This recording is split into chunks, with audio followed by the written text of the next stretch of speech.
مقام محمود الذي ودع.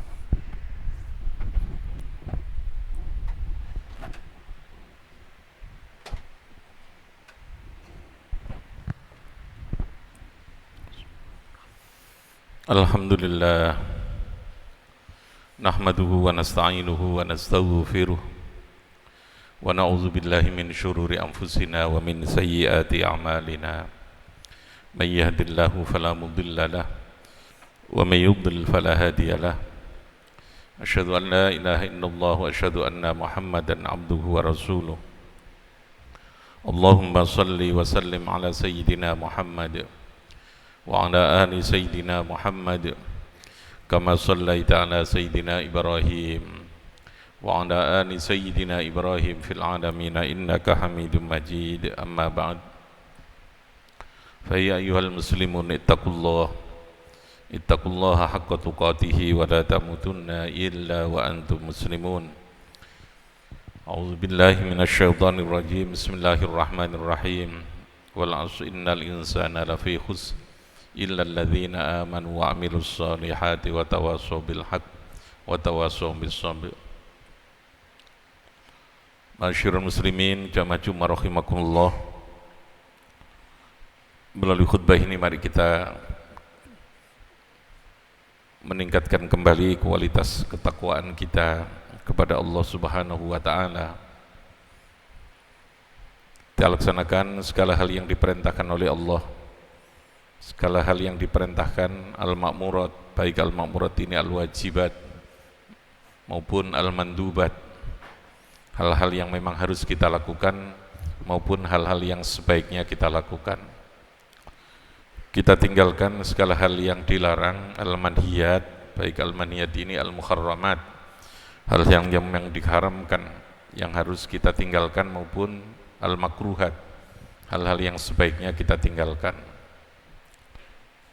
Kesadaran ini menjadi sangat penting bagi kehidupan kita ini, untuk agar supaya kita senantiasa berada dalam kebahagiaan, baik dalam hidup di dunia ini terutama nanti dalam kehidupan di akhirat. Masyarul muslimin rahimakumullah. Manusia ini diciptakan oleh Allah dengan dimensi, ada dimensi akal, ada dimensi syahwat. Raqaballahu an-nasa bil aqli wasyahwat. Ada dimensi, ada kekuatan, ada unsur yang berupa akal, juga ada unsur yang berupa syahwat. Dua dimensi ini terus bertarung. Dua kekuatan yang ada dalam diri kita ini terus terjadi interaksi, terjadi pertarungan yang tidak pernah berhenti. Dalam pertarungan itu maka ketika akal yang memenangkan, syahwatnya mampu mengelola, mampu memanage syahwat, maka manusia itu akan bisa lebih baik daripada malaikat. Fahuwa khairun minal malaikah. Tetapi ketika syahwatnya yang lalu kemudian mengalahkan terhadap akalnya, maka manusia itu bisa syarrun minal bahimah, manusia bisa lebih buruk, bisa lebih jahat daripada binatang. Dalam pertarungan, dalam interaksi antara akal dan syahwat ini, Allah memberikan panduan. Ada panduan yang disebut dengan agama. Allah memberikan akal kepada kita, ada agama, ada akal. Agama adalah panduan yang bersifat nakliyah, sesuatu yang diberikan secara langsung oleh Allah. Allah memberikan wahyu, memberikan firman-Nya kepada seorang rasul lalu kemudian menyampaikan kepada umatnya. Terus terjadi sebuah proses penyampaian risalah ini. Panduan yang berupa syariat, panduan yang berupa nakliyah ini adalah panduan yang memberikan tuntunan, memberikan pedoman, memberikan guidance pada manusia yang dalam hal-hal tertentu yang tidak mungkin dijangkau oleh akal pikiran manusia. Tetapi dalam kehidupan di luar yang berkaitan dengan syariat ini, Allah telah memberikan akal kepada kita. Akal inilah yang harus menerjemahkan terhadap apa yang disyariatkan oleh Allah itu untuk membangun kemaslahatan, untuk melaksanakan tugas-tugas kita sebagai seorang manusia, baik sebagai khalifatullah, baik sebagai Abdullah maupun sebagai khalifatullah fil ardh. Kedua dimensi ini tidak bisa kita tinggalkan, bahwa kita harus belajar agama. Belajar agama itu adalah belajar hal-hal yang bersifat nakliyah, bersifat wahyu yang dibawa oleh Kanjeng Nabi. Kanjeng Nabi mendapatkan itu dari Allah melalui malaikat Jibril. Allah mengajarkan kepada Nabi, lalu kemudian apa yang diajarkan kepada Nabi diajarkan kepada para sahabat. Sahabat mengajarkan kepada para tabi'in, seterusnya sampai kepada para ulama yang mengajarkan kepada kita. Itulah yang lalu kemudian disebut dengan sanad, yang disebut dengan sanad, jalur di mana kita mata rantai kita mendapatkan ajaran hal-hal yang berkaitan dengan agama. Di luar apa yang diajarkan oleh agama, Allah memberikan akal kepada kita. Maka untuk bisa menerjemahkan itu, akal kita ini harus diilmoni, ilmu tentang bagaimana cara memahami agama, memahami kehidupan, memahami tugas-tugas kita sebagai seorang khalifatullah fil ardh, mandataris Allah. Kita ini diberikan mandat oleh Allah untuk al-isti'mar wal istikhlaf. Ada tugas-tugas yang bersifat memakmurkan, mengelola terhadap alam semesta ini.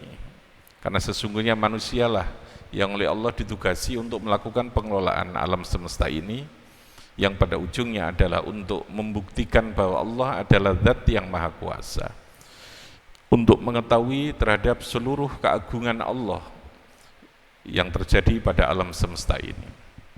Sehingga kalau kita harus diilmoni, kita harus belajar, kita harus sekolah, kita harus ngaji. Kenapa? Karena dengan ngaji, karena kita dengan belajar, dengan sekolah, dengan memahami kehidupan ini, maka sesungguhnya kita akan punya kemampuan untuk mengendalikan terhadap syahwat kita, nafsu kita. Kita akan mampu untuk melakukan pengelolaan, memanage, mengendalikan, mengatur terhadap syahwat kita. Karena nafsu, karena syahwat itu tidak mungkin dihilangkan. Dimensi itu bersifat fitrah. Dimensi bersifat sesuatu yang melekat sejak Allah menciptakan manusia. Aslul khilqahnya itu memang begitu. Manusia diciptakan dengan ada syahwat, ada akal.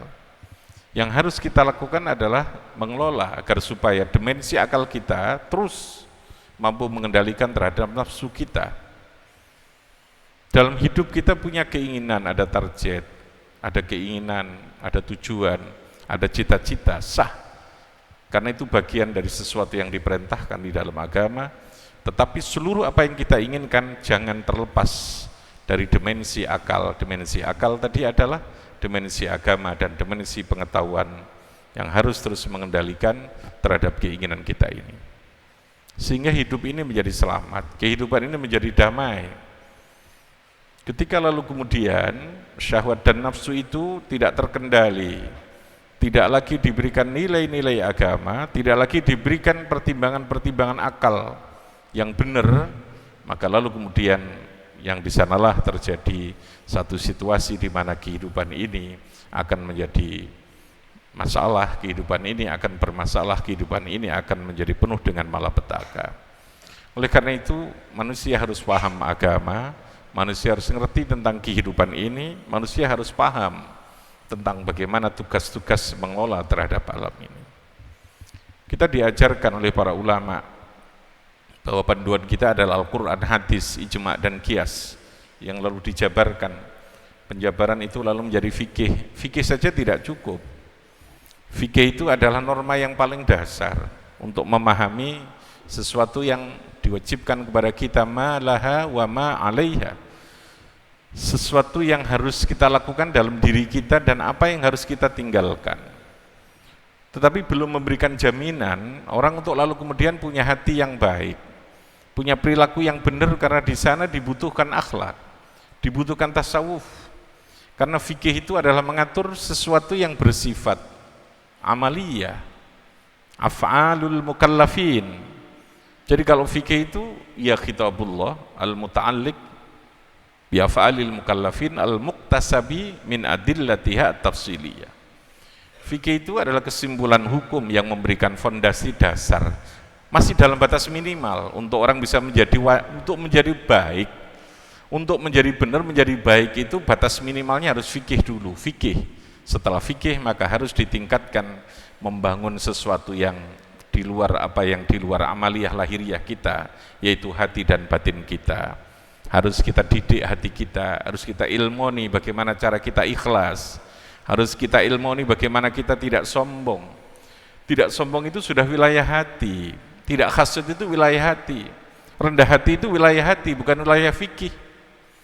Fikih itu normatif, yang diatur adalah sesuatu yang bersifat amaliyah, sesuatu yang bersifat perbuatan, termasuk di dalamnya adalah perkataan, yang di sana lalu kemudian punya akibat. Tetapi untuk urusan bagaimana diri kita untuk betul-betul menjadi baik harus dilanjutkan.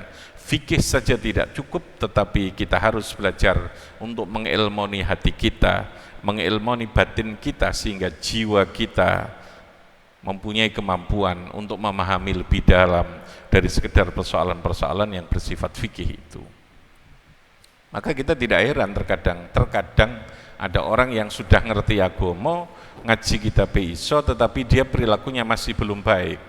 Kenapa? Karena urusannya ada hati, ada jiwa yang di sana harus diilmoni untuk memahamkan yang sesungguhnya, yang terkait dengan apa yang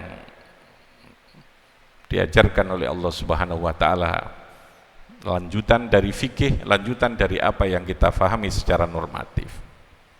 Fikih itu untuk orang yang beriman. Orang yang kafir itu sudah tidak lagi ada kaitan dengan fikih, maka khitab agama itu kepada orang yang beriman. Orang kafir itu tidak lagi ada hisab, dia sudah langsung khalidina finnar, sudah selesai. Orang kafir itu sudah selesai hidupnya. Kalau orang mati dalam keadaan tidak beriman, selesai dia, neraka. Fiha khalidina fiha. Yang ada hisab itu orang mukmin yang hidupnya penuh dengan pertarungan tadi ini, penuh dengan interaksi yang terus bertarung antara nafsu dan akal. Pertarungan nafsu dan akal itulah yang lalu kemudian agama memberikan apa yang disebut dengan hisab, kalkulasi akalmu karo syahwatmu, perbuatan baikmu dengan burukmu itu lebih banyak mana, yang itu lalu kemudian ada hisab.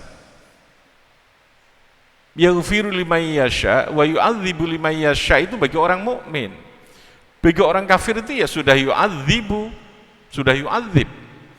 Bagi orang yang non mukmin, orang kafir itu sudah khalidina finnar, dia tidak ada hisab.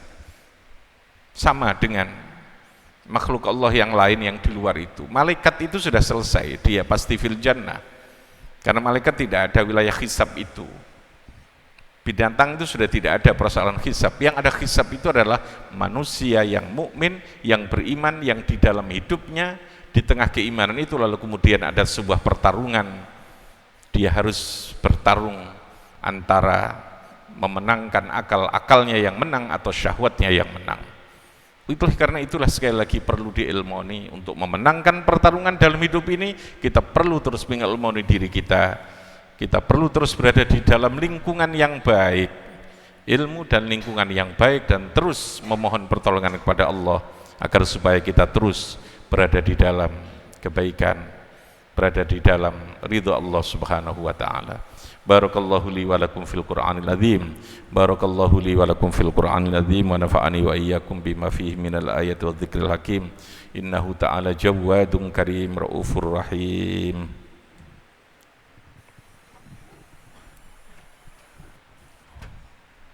Allahumma salli wa sallim ala sayyidina Muhammadin wa ala ali sayyidina Muhammad. Inna ala dzikrika wa syukrika wa husni ibadatika ya Allah. Wa ilhamal malaikatil muqarrabin.